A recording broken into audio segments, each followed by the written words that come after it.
오늘 특별히 우리 자녀들을 위한 기도회 가운데 우리 비가 오에도 불구하고 우리 많은 성도님들 오셔서 감사드립니다.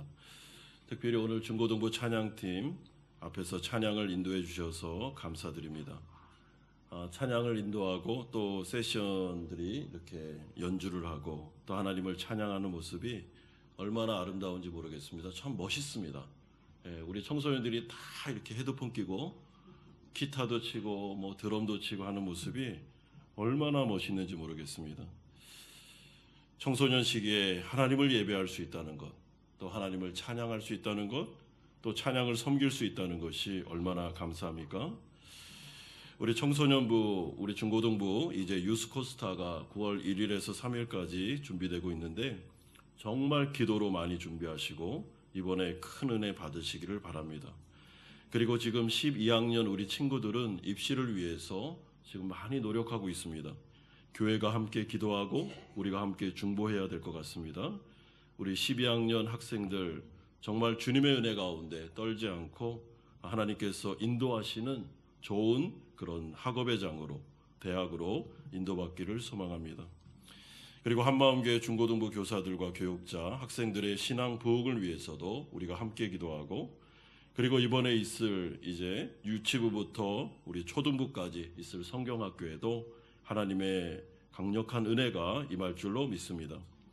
이런 점에서 저는 오늘 특별히 우리 청소년들이 함께 예배를 드리고 있기 때문에 출애굽기 5장의 말씀을 통해서 바른 신앙이라는 것이 무엇인가, 그리고 신앙생활이라는 것은 영적인 전쟁과도 같은 어떻게 보면 굉장히 치열한 그리고 기도가 절대적으로 필요한 것이다라는 것을 살펴보려고 합니다. 첫 번째로 우리가 살펴볼 주제는 드디어 구원자 되시는 하나님께서 일어나셔서 행동하시는 모습이 1절 그리고 3절에 나타나고 있습니다. 오늘 본문은 모세와 아론이 이스라엘 백성들을 대표하여 자신들을 노예로 지배하던 바로 왕을 대면하는 장면으로 시작됩니다. 1절에 보시면 성경 저자는 그 후에라는 말로 오늘 본문을 시작하고 있는데 여기서 그 후에라는 것은 배경을 말합니다. 그렇다면 어떤 일이 일어난 후에 오늘 이 사건이 일어나고 있는가? 출애굽기 2장으로 가야 우리는 그 후에라는 것의 정확한 의미를 알 수 있습니다.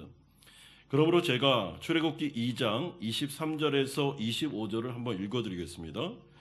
여러 해 후에 애굽 왕은 죽었고 이스라엘 자손은 고된 노동으로 말미암아 탄식하며 부르짖으니 그 고된 노동으로 말미암아 부르짖는 소리가 하나님께 상달된지라. 하나님이 그들의 고통 소리를 들으시고 하나님이 아브라함과 이삭과 야곱에게 세운 그의 언약을 기억하사 하나님이 이스라엘 자손을 돌보셨고 하나님이 그들을 기억하셨더라라고 말씀하고 있습니다. 여러분, 출애굽기 2장 23절에서 25절에 제일 많이 나오는 단어가 있습니다. 이렇게 들어보시면 알겠지만 어떤 단어입니까? 하나님이라는 그런 대명사가 제일 많이 나오고 있습니다. 그러므로 그 후에 그 전에 어떤 일이 일어났다고요?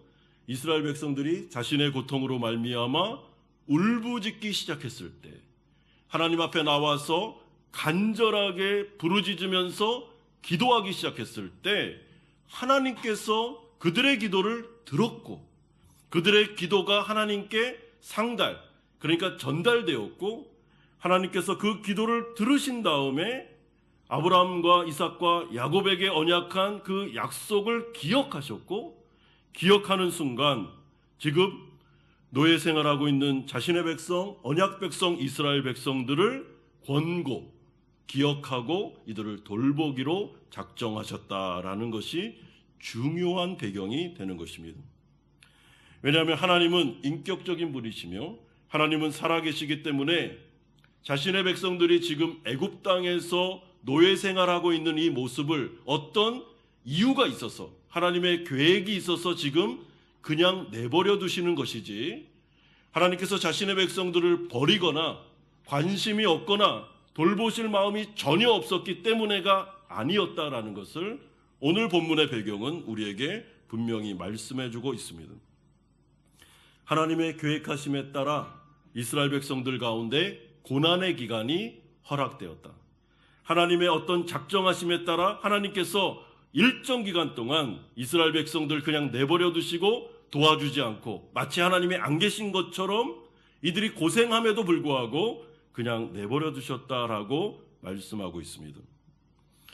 그러나 하나님의 백성들이 기도하기 시작했을 때 자신들의 죄를 깨닫고 자신들의 노예 상태가 얼마나 어렵다는 것을 처절히 알아가면서 하나님이 없이는 한순간도 살아갈 수 없구나. 하나님이 없이는 우리는 이 애굽에서 해방될 수도 없고 하나님이 없이는 먹고 살 수도 없으며 하나님이 전부였구나 라는 것을 깨닫기 시작했을 때 이스라엘 백성들이 제일 먼저 한 게 뭐냐면 하나님께 나와 울부짖으면서 기도하기 시작했다라고 말씀해주고 있습니다. 그렇기 때문에 성도들이 이 세상을 살아갈 때 여러분 우리가 당하는 고난과 어려움이 모든 게 다 나쁜 것은 아닙니다. 고난과 어려움은 사실 좋은 건 아닙니다. 왜냐하면 너무나도 힘들고 그 고통을 당하는 순간에 우리의 마음속이 낙심되기도 하고 시험 들기도 하고 때로는 견딜 수가 없어서 낭망하는 순간을 겪기도 하기 때문에 그렇습니다. 그러나 영적으로 보면 이 고난이라는 것이 하나님 앞에서 잠자는 성도들을 깨우는 메가폰과 같은 역할을 할 때가 있습니다. 하나님 앞에서 하나님 중심으로 살지 않고 하나님에 대한 신앙이 느슨해지고 하나님 없어도 뭐 잘 살 수 있는 것처럼 교만하고 있을 때 고난은 우리에게 찾아와 하나님을 다시 한번 바라보고 주님께 기도하고 우리의 마음속에 내면에 있는 신앙을 다시 일깨우고 하나님 앞에서 기도하되 울부짖으면서 간절하게 기도할 수 있는 신앙의 회복을 줄 때가 있다는 것입니다. 그러므로 하나님께서 지금 기다리셨던 것이 바로 이거였습니다. 하나님께서 자신의 백성들을 애꿎게 힘들게 하려고 한 것이 아니고 신앙 회복을 원하고 계셨습니다. 하나님께서 지금 기다리고 있는 것은 이스라엘 백성들이 하나님을 향하여 울부짖기를, 하나님을 향하여 탄식하며 부르짖으며 기도하기를 그렇게 간절하게 기다리고 계셨던 것입니다. 드디어 이스라엘 백성들, 자신의 언약 백성들이 하나님 앞에서 고난 중에 기도하기 시작했을 때 하나님께서 일어나십니다. 하나님의 때가 도래하게 됩니다. 그리고 하나님은 그 기도를 들으셨고 그 기도가 하나님 앞에 상달됐고 하나님께서는 언약을 기억하셔 이제는 내가 이스라엘 백성들을 돌볼 것이고 해방시킬 것이고 구원하여 하나님의 놀라운 역사를 보여주겠다라고 말씀해주고 있습니다. 그렇기 때문에 우리 가운데 중요한 것은 여러분 하나님을 일으켜 세우는 것입니다. 어려울 때 우리가 뭔가 우리의 문제를 해결하고 우리가 그 문제로 달려가서 내가 어떤 것을 할 수 있는 것처럼 하는 것, 아직 뭔가를 몰라서 그렇게 하는 것입니다. 여러분 이 세상 살아가면서 사실 우리 굉장히 연약합니다. 인생을 살다 보면 고난 앞에서 우리가 무력하다, 무기력하다라는 것을 알게 됩니다. 내 힘으로 감당할 수 없는 문제들이 너무나도 많다라는 것을 압니다. 죄를 이기기도 어렵고 고난이 왔을 때 이것을 헤쳐나가기도 어렵고 정말 문제를 풀기도 어려운 상황들이 많이 올 때가 있습니다. 여러분 그럴 때 성도들이 하나님의 은혜 가운데 성령의 은혜로 깨닫는 게 있습니다. 그것은 하나님이 정답이다. 하나님이 이 문제를 해결할 수 있다는 것을 강하게 느끼게 됩니다. 그냥 예전에 입으로만 고백했던 고백이 아닙니다. 그의 마음속에 진심으로 정말 하나님이 모든 것이었구나. 하나님이 전부였구나. 하나님이 아니면 나는 숨도 쉴 수 없는 인생이었구나. 난 정말 아무것도 아닌 존재였구나 라는 것을 깨닫기 시작하는데 그때부터는 기도가 바뀝니다. 기도가 속으로 조용 이렇게 기도하는 게 아니라 뭐 큰 소리를 내지는 않는다 할지라도 마음속에 절박함이 임하게 되는 것입니다. 하나님 일어나십시오. 하나님 깨어나십시오. 하나님 이 문제 가운데 역사해 주시기를 원합니다. 하나님께서 개입해 주시기를 원합니다. 도와주시기를 원합니다. 하나님께서 해방시켜 주시기를 원합니다라고 간절하게 기도하기 시작한다는 것입니다. 그런데 감사한 것이 무엇입니까? 그러면 하나님은 그 기도를 어떻게 해요? 들으십니다. 그리고 행동하십니다. 여러분, 하나님께서 첫 번째로 행동하시는 것은 모세를 구원자로 보내셔서 바로에게 하나님의 말씀을 선포한 것입니다. 1절에 이스라엘의 하나님 여호와께서 이렇게 말씀하시기를 내 백성을 보내라. 그러면 그들이 광야에서 내 앞에 절기를 지킬 것이니라.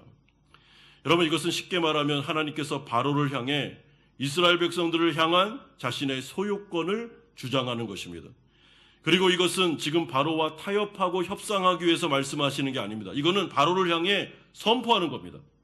그러니까 이렇게 해주면 내 백성 줄 수 있냐? 이런 식으로 협상하지 않습니다. 왜냐하면 하나님은 만왕의 왕이시며 바로를 주관하고 계시는 통치자 되시기 때문에 여태까지는 하나님께서 이스라엘 백성들을 바로에게 넘겨주셨기 때문에, 허락했기 때문에 바로가 이렇게 한 거지, 바로가 진정한 왕이었기 때문에 이렇게 한 게 아닙니다. 여러분, 이제는 하나님께서 분명하게 말씀하십니다. 내 백성을 보내라. 이제는 내 때가 됐다. 이제는 내 백성들의 고난의 때가 끝났다. 이제는 이들이 해방될 것이며 내가 역사할 것이고, 그렇기 때문에 너는 순수히 내 백성을 보내는 게 좋겠다라고 선포하고 계십니다. 여러분, 따라서 신앙의 회복은 항상 성도들이 하나님께 나아가 간절하게 부르짖는 데서부터 시작하고, 그 부르짖는 기도를 하나님께서 기다리다가 그 기도를 들음에서부터 시작하며, 그리고 그 기도에 따라 하나님께서 이제 들고 일어나셔서 자신의 구원의 역사를 시작함으로부터 신앙의 회복은 시작되는 것입니다. 내가 마음속에 아무리 내가 신앙을 회복해야지, 아무리 이 고난에서 내가 이겨내야지, 그렇게 해서 시작되는 게 아닙니다. 여러분, 우리가 할 수 있는 것은 기도밖에 없습니다. 기도는 우리가 가장 연약하다는 것을 하나님께 표현하는 고백이기도 하지만, 기도는 가장 강력한 무기이기도 합니다. 왜냐하면 하나님을 일으켜 세우고 하나님을 내 인생 가운데 초대하며 하나님의 전능하신 능력을 끌어올 수 있는 것이 바로 기도이기 때문입니다. 그러므로 우리의 모든 문제가 해결되고 우리 가운데 신앙이 회복되며 죄로부터 해방되고 구원받으며 놀라운 하나님의 역사와 교회의 부흥을 일으키는 것은 기도하는 자들을 통하여, 또한 그 기도를 들으시는 하나님께서 드디어 일어나셔서 하나님께서 움직이시고 하나님께서 역사하는 것을 통해서 신앙의 회복과 교회의 부흥은 일어나게 됩니다. 주도권은 하나님께서 잡고 계신 것입니다. 피조물 된 우리가 잡고 있는 게 아닙니다. 여러분, 우리가 교회의 부흥을 일으키는 자들이 아닙니다. 하나님이 부흥을 주시는 것입니다. 우리가 우리의 고난을 이겨내는 게 아닙니다. 하나님이 그 고난을 이겨내게 하시는 것입니다. 그래서 우리 청소년, 우리 중고등부 찬양팀이 마지막 찬양할 때 하나님께서 비를 준비하시며 땅을 위하여 비를 준비하시며 이 땅 가운데 성령의 비를 부으신다. 이 찬양이 정말 성경적인 찬양이죠. 하나님께서 일어나셔야 됩니다. 하나님께서 역사하셔야 됩니다.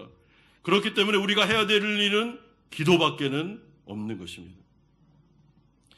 여러분, 인생을 살아가면서 내 힘으로 감당할 수 없는 고난과 어려움 가운데 내 마음에서부터 회개의 마음이 생기면서 내가 겸손해지기 시작하면서 하나님밖에는 없구나, 하나님께서 도와주셔야 되겠구나 라는 마음이 막 올라오면서 하나님 앞에 기도의 자리를 지키고 하나님 앞에 부르짖기 시작했을 때 하나님께서는 이미 그 기도를 들으셨으며 하나님의 구원의 역사를 베풀어 주실 것입니다.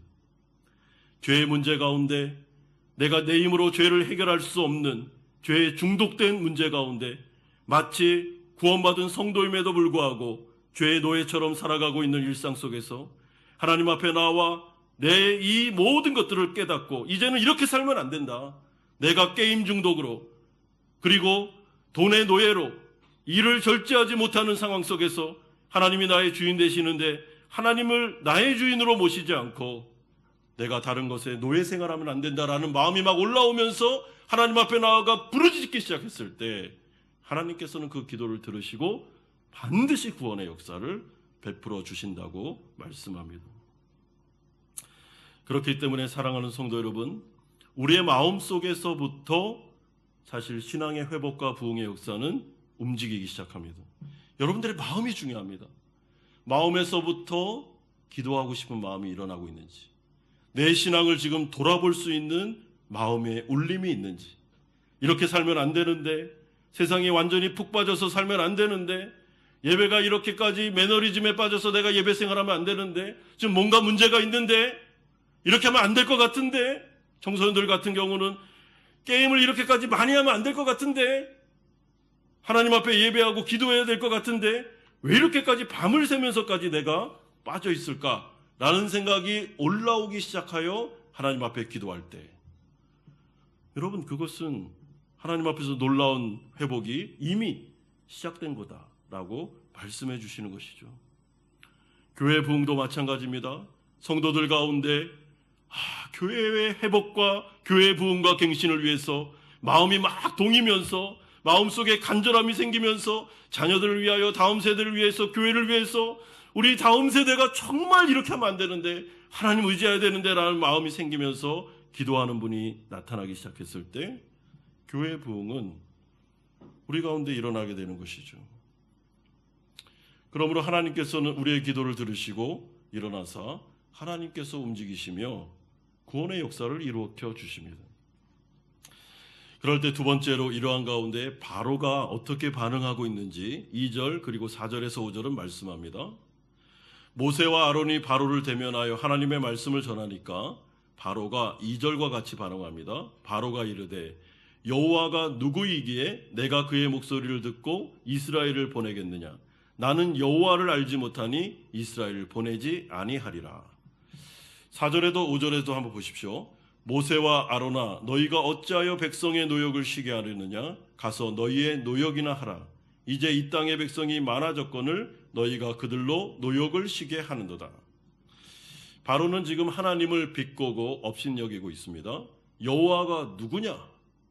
아니 어디 감히 노예 신, 히브리인들의 신이 어디 감히 대제국 애굽왕 나에게 와서 이래라 저래라 하는 거야? 라고 하면서 교만하게 행동하고 있는데, 이것이 바로 바로의 반응이었습니다. 따라서 우리는 바로와 같은 이런 악한 존재, 사탄의 존재, 죄의 세력이 결코 만만한 존재가 아님을 여러분 아셔야 됩니다. 우리가 신앙생활할 때 그냥 아무것도 없는 상태에서 우리가 신앙생활하는 게 아닙니다. 여러분, 너무나도 우리가 하나님께 다가가는 걸 싫어하고 방해하고 기도하지 못하게 만들고 예배에 집중하게 하지 못하고 그 어떤 순간에도 하나님과의 관계를 깨뜨리려고 노력하는 아주 강한 악한 세력이 있다는 것을 기억하셔야 됩니다. 기도만 하면 신앙이 금방 회복될 거다, 여러분 그렇게 착각하면 안 됩니다.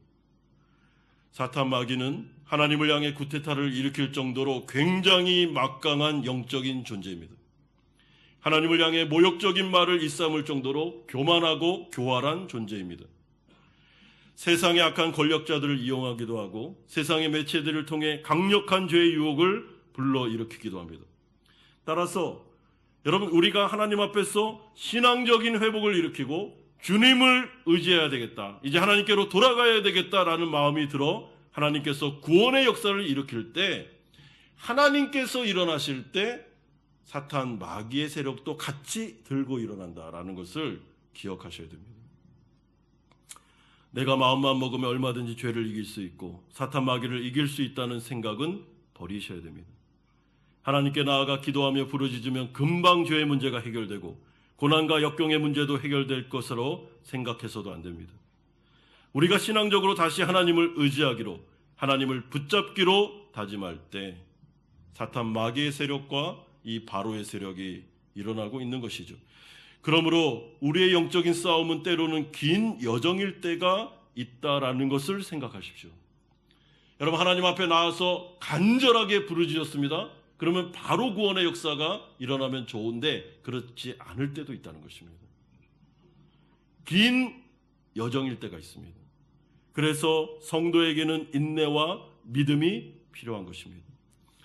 여러분, 사탄 마귀가 들고 일어났다 할지라도 그러나 성경에서는 두려워할 필요는 없다라고 말씀합니다. 왜냐하면 하나님의 아들 예수 그리스도께서 십자가를 통하여 이미 사탄의 머리를 깨뜨리셨기 때문입니다. 이 구약에 나오는 출애굽기의 역사를 통해 우리는 10가지의 재앙을 통해서 하나님께서 바로의 세력을 물리치시며 승리하시는 모습을 보게 됩니다. 그러므로 이 출애굽의 사건은 정확히 골고다 언덕에서 이루어졌던 예수 그리스도의 십자가의 승리를 예표하고 있습니다. 이미 그리스도는 사탄의 머리를 깨뜨리셨습니다. 따라서 사탄의 세력과 죄의 세력은 이미 전의를 상실했습니다. 본부대는 이미 치명타를 입었습니다. 그러므로 예수님은 십자가 위에서 내가 세상을 이겼다라고 말씀하셨으며 그 승리를 자신의 제자들 우리들에게 전가시켜 주셨습니다. 교회를 통해서 주님은 말씀하셨습니다. 음부의 권세가 절대로 교회로 모인 성도들의 모임을 이길 수 없다라고 말씀하셨습니다. 그러므로 너희는 마음에 근심하지도 말며 세상을 두려워하지도 말고 하나님을 믿으라라고 말씀하셨습니다. 따라서 우리는 사탄 마귀의 세력을 두려워할 필요도 없지만 그렇다고 해서 얕잡아 봐서도 안 됩니다. 예수 그리스도의 십자가 능력을 통하여 담대함을 가지고 사탄 마귀를 대적하여 싸워야 되는데 기도회에는 이런 유가 나갈 수 없다라고 말씀하신 것처럼 그래서 우리가 기도해야 되는 것입니다.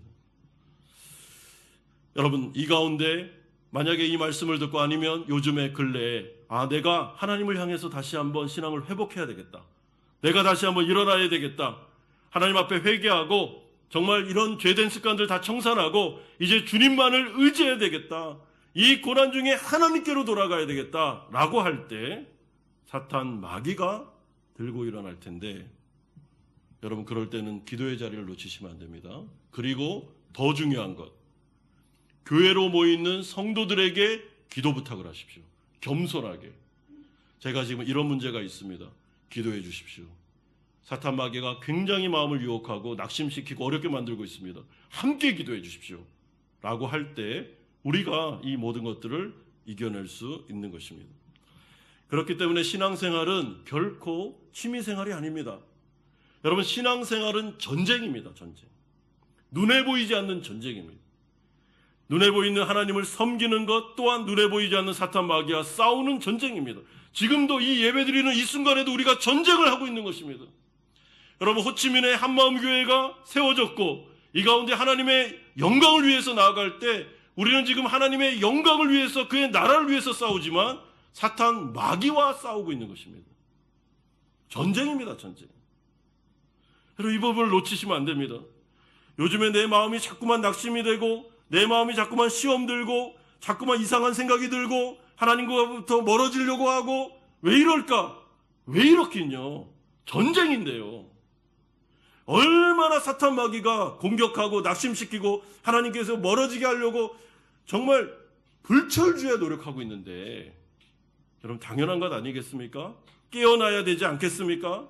느슨하게 신앙생활을 그렇게 하면서도 이 전쟁에서 이길 수 있다고 생각하는 건 착각이라는 것입니다. 여러분, 전쟁입니다. 특별히 하나님 나라에서 중요한 사람들, 다음 세대들, 하나님의 말씀을 맡은 자들 전쟁입니다. 여러분, 그 사람들 하나님의 말씀을 증거하지 못하고 전도하지 못하고 하나님의 나라를 위해서 싸우지 못하도록 정확하게 사탄 마귀가 엄청난 공격을 할 것입니다. 교회 지도자들, 예배 인도자들 공격 목표 이룹니다. 마음을 상하게 하고 힘들게 하고 낙심시키고 기도하지 못하게 만들고. 여러분, 고난 중에 성도에게 있어서 기도는 호흡과 같은데 고난 중에 있는 성도가 정말 힘들어질 때가 언젠가 하면 사탄 마귀가 기도하지 못하게 할 때, 호흡이 멈추게 할 때 힘든 것이죠. 그러나 예수 그리스도께서 승리하셨기에 우리가 그분을 의지하며 담대하게 하나님을 믿는 믿음으로 나아가 싸워 이길 수 있습니다. 마지막 세 번째로, 그러면 바로가 이제 어떤 조치를 취하고 있는지 6절에서 9절은 말씀하고 있습니다. 바로는 모세를 무시하며 여호와를 무시할 뿐만 아니라 반역하려는 이스라엘 백성들을 위하여 향해서 곧바로 구체적인 조치를 취하고 있습니다. 6절에 바로가 그날에 백성의 감독들과 기록원들에게 명령하여 이르되, 여러분 중요한 것이 무엇입니까? 그날에 바로가 바로 조치를 내렸다는 사실입니다.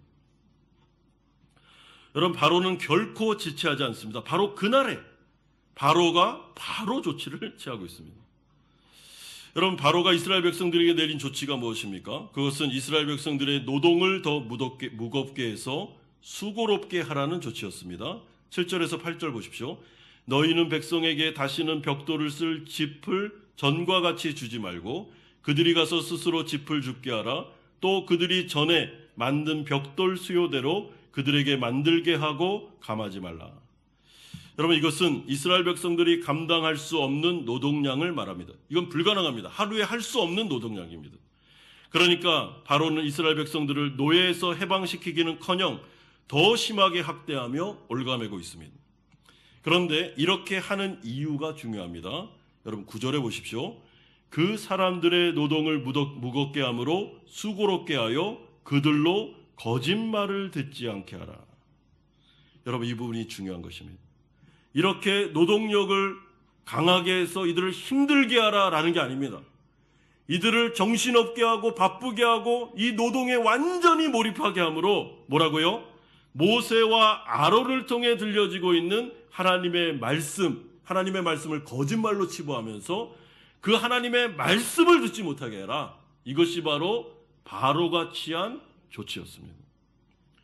왜냐하면 하나님 나라 백성들이 하나님의 말씀을 들으면 그 말씀은 살았고 운동력이 있고 성령의 검이기 때문에 하나님의 백성들은 하나님의 말씀만 들으면 살아날 수 있기 때문에 원천적으로 하나님의 말씀을 못 듣게 해라. 그리고 두 번째, 그 말씀을 거짓말이라고 이야기하라 라고 말해주고 있습니다. 그렇기 때문에 바로를 비유하고 있는 이 사탄 마귀가 얼마나 이 영적인 공격에 있어서 중요한 것이 무엇인지를 정확하게 알고 있습니다. 하나님의 말씀입니다. 하나님 나라 백성들에게 있어 하나님의 말씀을 듣지 못하게 하라. 그들을 돌려라. 틈을 주지 마라. 하나님의 말씀을 듣는 자리로 보내면 안 된다. 하나님의 말씀을 못 듣게 해라. 만약에 하나님의 말씀을 듣는 자리로 갔다 할지라도 그들의 정신을 공격하라. 하나님의 말씀에 집중하지 못하게 하라.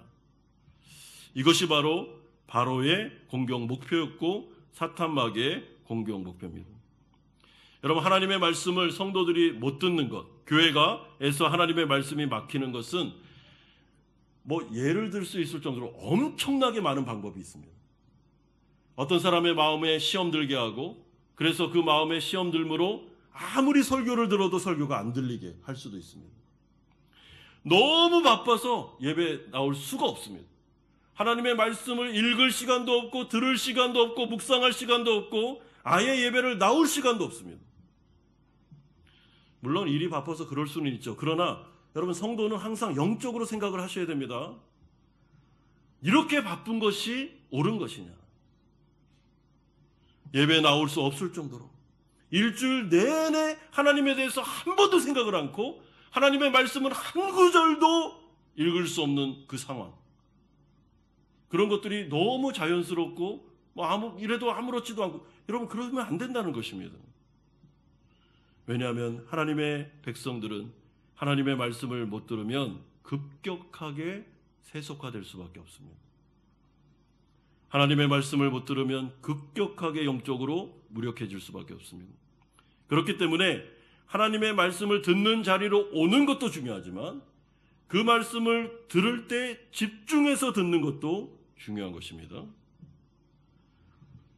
여러분, 1차적으로는 하나님의 말씀을 듣는 자리로 오지 못하게 하겠죠. 그러나 왔다 하더라도 하나님의 말씀이 안 들리도록 또 할 수 있다는 것입니다. 조심하셔야 됩니다.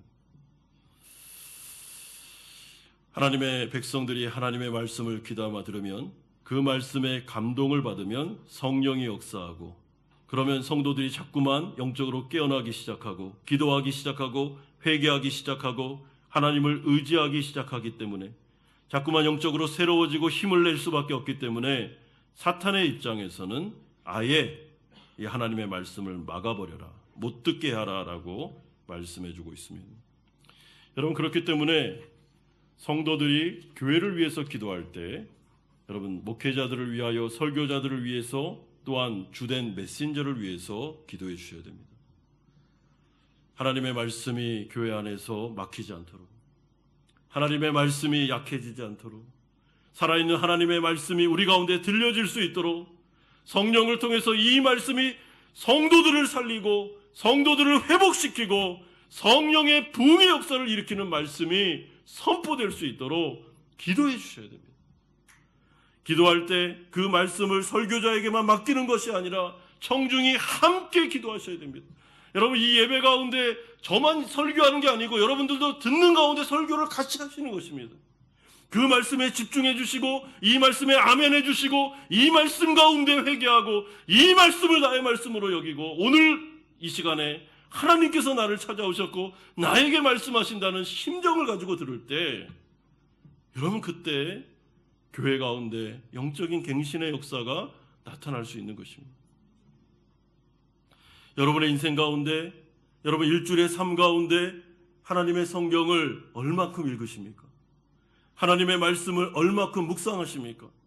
내가 보고 있는 스마트폰이나 내가 보고 있는 유튜브나 그 절대적인 시간과 비교해 볼 때 하나님의 말씀이, 하나님과의 교제가 어느 정도나 있습니까? 예배 가운데로 나왔지만 예배 가운데 말씀에 집중되고 있습니까? 예배 가운데 나왔지만 내가 지금 해야 될 일, 내일 해야 될 일, 막 이런 것들이 지금 내 마음을 완전히 사로잡고 있는 것은 아닙니까? 조심하십시오. 여러분, 조심하십시오. 우리의 신앙은 진공 상태에서 하는 것이 아니고 우리의 대적 마귀가 있다는 것을 기억하십시오.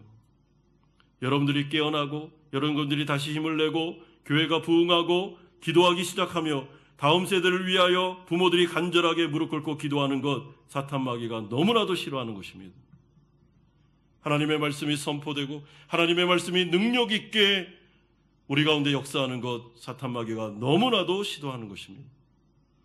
그러면 자연히 그들이 조치를 취하겠죠. 그렇기 때문에 깨어나 기도하셔야 됩니다. 마귀를 대적하셔야 됩니다. 우리의 신앙을 돌아보셔야 됩니다. 지금 뭐가 문제인가?